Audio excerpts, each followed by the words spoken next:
आज खुल गया राहुल गांधी का विदेशी कनेक्शन। दोस्तों, आपसे अनुरोध है कि आप इस खबर को अधिक से अधिक शेयर करें। हम अक्सर कहते हैं कि आप हमें यूपीआई के माध्यम से कुछ पैसे भेजिए, लेकिन दोस्तों आज हम ऐसा नहीं कहेंगे। बस हमारा मकसद इस वीडियो को देश की जनता तक पहुंचा देना है। अगर आप यहाँ आए हैं तो ये काम करते जाइए और कम से कम इस वीडियो को 4 मिनट तो आप देखिए ही। दोस्तों, देश हित के लिए हम कह रहे हैं कि कम से कम 2 ग्रुपों में इस वीडियो को जरूर भेजें। इस वीडियो को हमने बहुत ही संतुलित बनाने की कोशिश की है, इसलिए एक एक शब्दों पर ध्यान दें। भारत की राजनीति में पिछले कुछ वर्षों से एक नाम बार बार चर्चा में आता है और वो है राहुल गांधी। जाहिर सी बात है, कांग्रेस पार्टी के प्रमुख नेता और लोकसभा में विपक्ष के नेता के रूप में उनकी भूमिका ने उन्हें देश की राजनीति का एक महत्वपूर्ण चेहरा बना दिया है। भले वो हो या ना हो, उनके नेतृत्व और विचारधारा पर समय समय पर सवाल उठते रहे हैं। इन सवालों में एक नया आयाम तब जुड़ता है जब उनके नाम को अमेरिकी अरबपति जॉर्ज सोरस के साथ जोड़े जाने लगा।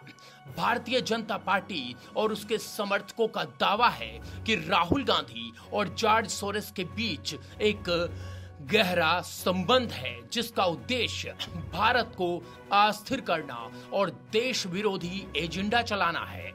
हम इस वीडियो में दावे की पड़ताल करेंगे और राहुल गांधी की भूमिका को उजागर करने की कोशिश करेंगे।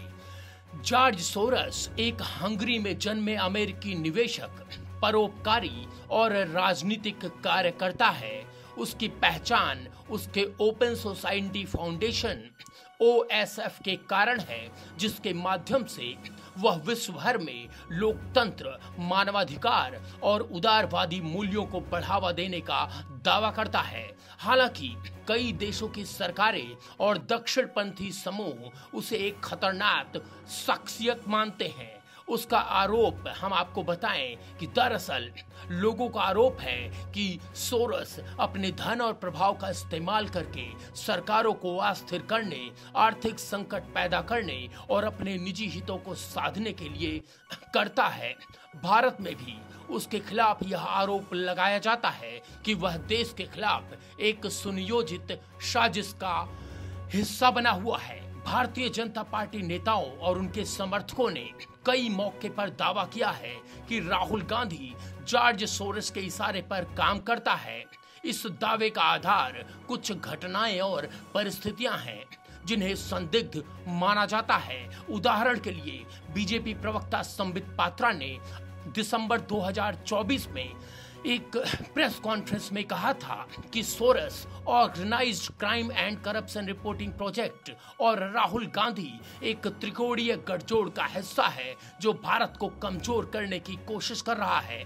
उनका कहना था कि राहुल गांधी और सोरस एक ही भाषा बोलते हैं और दोनों का उद्देश्य देश की छवि को धूमिल करना है। इसके अलावा सोशल मीडिया पर भी कई पोस्ट्स में दावा किया जाता है कि सोरस ने भारत के खिलाफ कई मुद्दों को हवा दी, जैसे राफेल डील का विरोध, और इन्हें राहुल गांधी ने आगे बढ़ाया। एक पोस्ट में कहा गया, सोरस ने सेरफा नामक संस्था बनाई जो नहीं चाहती कि भारत को राफेल मिले। उसने यह मुद्दा राहुल गांधी को थमा दिया। ऐसे दावों का कोई ठोस सबूत हमारे पास है। हम बताएं कि आरोप राहुल गांधी की छवि को नुकसान पहुंचाने के लिए काफी प्रभावी साबित हो रहे हैं। राहुल गांधी की विदेशी यात्राओं को भी इस कथित साजिश से जोड़ा जाता है। बीजेपी का कहना है कि जब भी देश में कोई महत्वपूर्ण घटना होती है, राहुल गांधी विदेश चला जाता है। उदाहरण के लिए 2020 में किसान आंदोलन के चरम के दौरान उनकी विदेश यात्रा को लेकर सवाल उठे थे।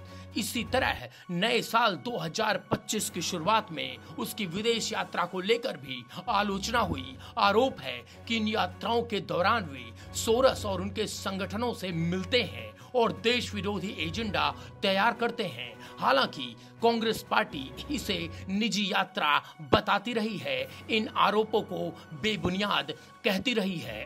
फिर भी यह सवाल बना रहता है कि राहुल गांधी बार बार विदेश क्यों जाते हैं, उनकी मुलाकातें पारदर्शी क्यों नहीं होती। राफेल डील को लेकर राहुल गांधी ने 2018 और 2019 में मोदी सरकार पर जमकर हमला बोला था। उसका दावा था कि इस सौदे में भ्रष्टाचार हुआ है और अनिल अंबानी की कंपनी को फायदा पहुंचाया गया है।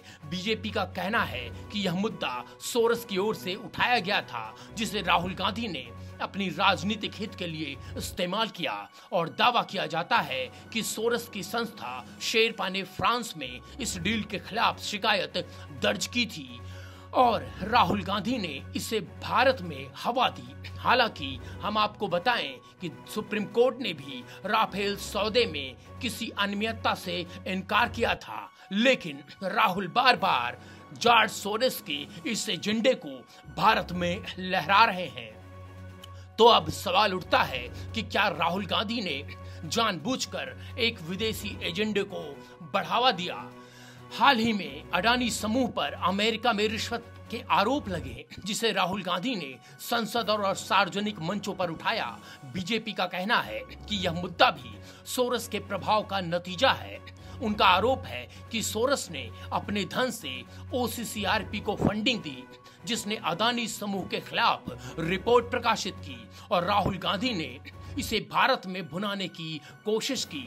बीजेपी नेता शहजाद पूनावाला ने कहा, कांग्रेस एक कंपनी का विरोध करते करते देश के खिलाफ हो गई। यहाँ सवाल यह है कि क्या राहुल गांधी वास्तव में एक विदेशी शक्ति के हाथों में खेल रहे हैं, या यह बीजेपी। हम आपको बताएं कि दरअसल जनवरी 2025 में राहुल गांधी ने कांग्रेस मुख्यालय के उद्घाटन के दौरान कहा कि वे इंडिया स्टेट में लड़ रहे हैं, इंडिया स्टेट से लड़ रहे हैं। इस बयान ने तूफान खड़ा कर दिया। बीजेपी IT सेल के प्रमुख अमित मालवीय ने इसे सोरेस की प्लेबुक से प्रेरित बताया और कहा कि राहुल गांधी ने भारतीय राज्य के खिलाफ खुली जंग छेड़ दी है। यह बयान अलगाववादी संगठनों की भाषा से मिलता जुलता है माना गया, जिसमें उनकी देशभक्ति पर सवाल उठे। क्या राहुल गांधी वास्तव में देश की संस्थाओं के खिलाफ हैं? ये बड़ा प्रश्न है।